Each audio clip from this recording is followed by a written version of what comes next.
Students of class 7th, this is your social book Our Harmony.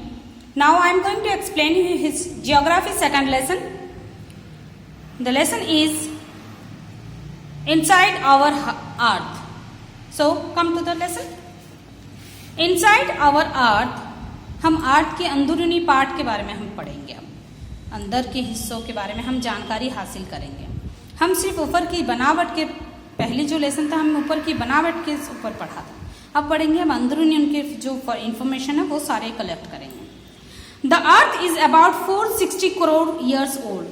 अर्थ की अगर हम as count करें तो 460 करोड़ ईयर्स, 460 करोड़ साल पुरानी है अर्थ की एज है। Its surface has been undergoing changes throughout this years. इन 460 करोड़ सालों में बहुत सारे पार्ट्स में अर्थ की चेंजेस हुए। We still have very limited information what is inside our earth. लेकिन हमें अभी तक इतने साल हो जाने के बाद भी अर्थ के अंदर क्या है वो हमें नहीं मिला, जानकारी नहीं मिली। A detailed study of the interior of the earth is done by geologist. भूविज्ञानी जो है वो एक पढ़ाई करते थे, पढ़ाई करने के बाद उन्होंने इस जानकारी को डिटेल्ड को इकट्ठा करा।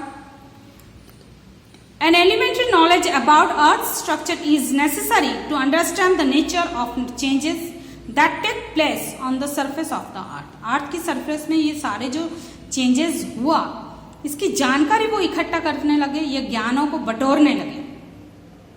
It is impossible to reach the center of Earth. Earth की सेंटर में बिल्कुल बीचों बीच वाले हिस्से में हम पहुंच नहीं सकते हैं, impossible. Because temperature inside the increase within the increase of depth.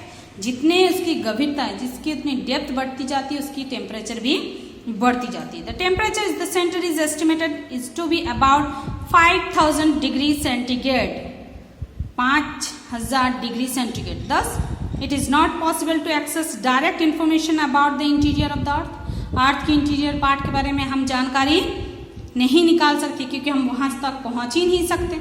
5000 degree centigrade जिसका टेम्परेचर है वहां तक कोई भी चीज नहीं पहुंच पाएगा, सो हम इंफॉर्मेशन भी कलेक्ट नहीं कर सकते। So now I am going to explain the part of the lesson. Structure of the earth on the basis of varying density and other physical chemical properties of rocks the earth can be divided into 3 concentric layers, crust, mantle and core. 3 part में हम divide करते हैं, crust, mantle and core. This arrangement can be compared to an onion. अगर प्याज के छिलकों के साथ हम इसको कंपेयर करें, एक पार्ट के बाद दूसरे पार्ट, दूसरे पार्ट के बाद तीसरे पार्ट, फिर अंदर तक हम पहुंचते हैं। मतलब अंदर की बनावट जो होता है वो प्याज के जैसे ही। Layers inside the another. The crust, the outermost shell called the crust और लिथोस्फीयर इज थिनेस्ट लेयर। जो सबसे ऊपर वाला परत है, ऊपर वाला जो लेयर है वो सबसे थिनेस्ट माना जाता है। Its average thickness varies from 5 to 40 kilometre.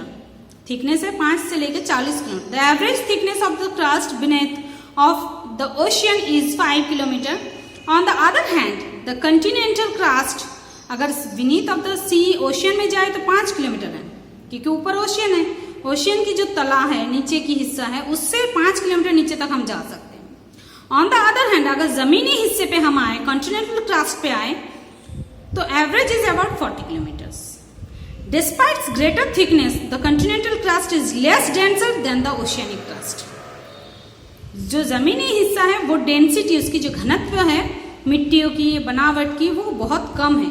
लेकिन जो समुद्री इलाका है, समुद्र का इलाका नीचे का वाला हिस्सा, वो बहुत ज्यादा डेंस्ड है because it is made up of mix of light and dense rock layers. क्योंकि ऊपर वाला जो कॉन्टिनेंटल में आते हैं हमारा, वहां पे बहुत हल्के पत्थरों से या कुछ घने पत्थरों से बने हुए हैं।